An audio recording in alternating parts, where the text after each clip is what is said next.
Bismillahirrahmanirrahim. Assalamualaikum warahmatullahi wabarakatuh. Anak-anak sekalian, jumpa kembali dengan Ustadz Arifin.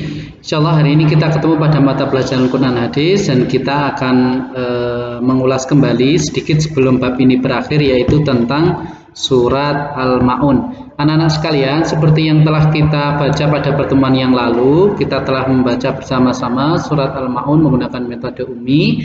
Sebelum nanti anak-anak melaksanakan penilaian, yaitu untuk mengerjakan tugas di akhir bab ini, Ustaz Arifin akan mengingatkan kembali tentang beberapa hal tentang Quran surat Al-Ma'un.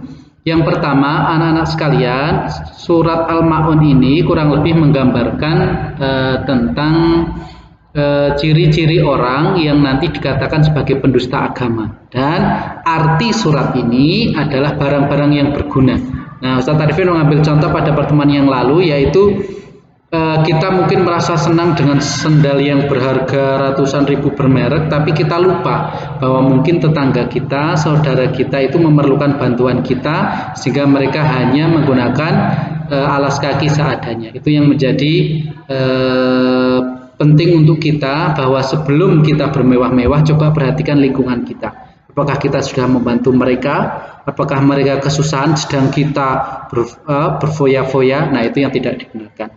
Nah, anak sekalian, singkat saja, yang pertama Ustaz Arifin akan ingatkan lagi, yaitu tentang surat Al-Ma'un. 1. Akan dikatakan orang yang mendustakan agama kalau, nih perhatikan ya, orang yang mendustakan agama itu kalau 1, mereka menghardik anak yatim. Kemarin ada yang tanya, menghardik itu apa? Menghardik itu kurang lebih menyakiti. Menyakiti itu tidak selalu menggunakan kekerasan fisik, tetapi tidak memberikan mereka kebahagiaan seperti berbagi makanan ataupun yang lainnya, juga termasuk menyakiti. Jadi kalau kita ingin tidak dicap sama Allah sebagai pendusta agama, maka kita harus menyayangi anak yatim. Caranya bagaimana? Bisa dengan membantu mereka, baik dengan memberikan misalnya bantuan berupa uang untuk biaya pendidikan atau sekolah mereka, atau misalnya ada tetangga kita yang orang tuanya sudah meninggal, baik ayah atau ibunya maupun salah satunya,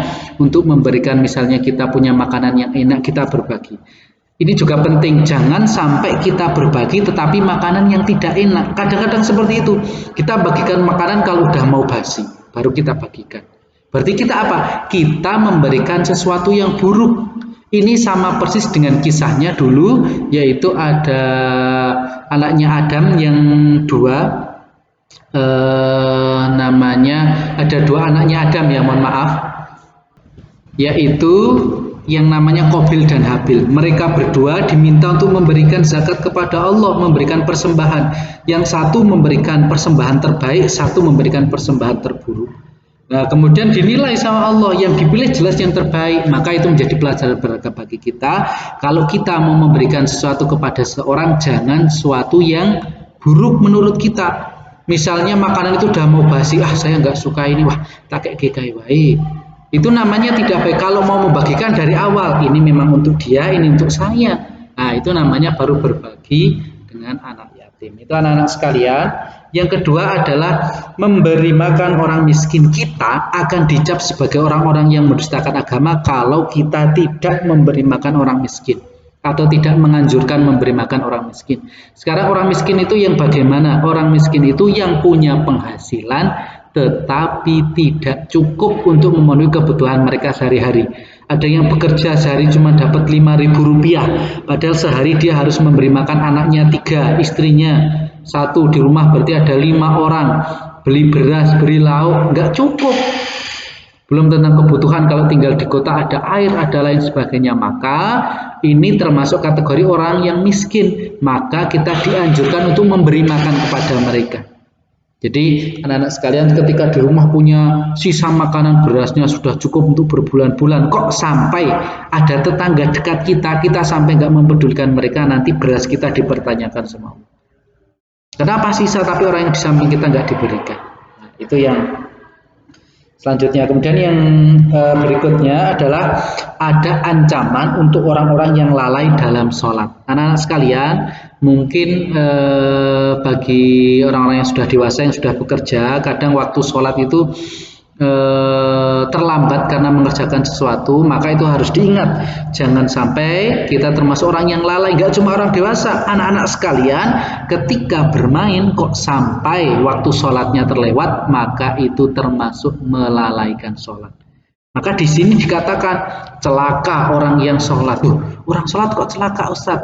Catatan, kalau sholat celaka itu bagi sholat yang lalai, yang tidak memperhatikan sholatnya. Itu. Kemudian yang selanjutnya adalah riya. Kemarin sudah kita bahas sedikit ya. Riya itu adalah orang yang mengharap pujian. Jadi kalau dia beribadah, nek dilihat orang senang, nek dilihat orang khusyuk, kalau dilihat orang lain bangga.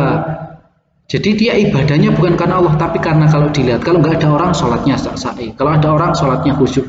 Nah itu termasuk riya. Ini bisa menghapuskan pahala kita. Jangan sampai kita masuk ke dalam seperti itu. Nah ini contoh permisalan, udah orang yang sholat tapi diupload, dia merasa wah saya udah khusyuk, udah tahajud ini. Nah itu yang tidak baik. Anak-anak sekalian, itu tentang pertemuan kita hari ini. Untuk tugas hari ini anak-anak silakan kerjakan halaman 88, yaitu yang latihan 2, yang mengisi titik-titik melanjutkan ayat dan menebalkan surat Al-Ma'un. Itu untuk pertemuan kita hari ini. Ustaz Arifin Akhri, Assalamualaikum warahmatullahi wabarakatuh.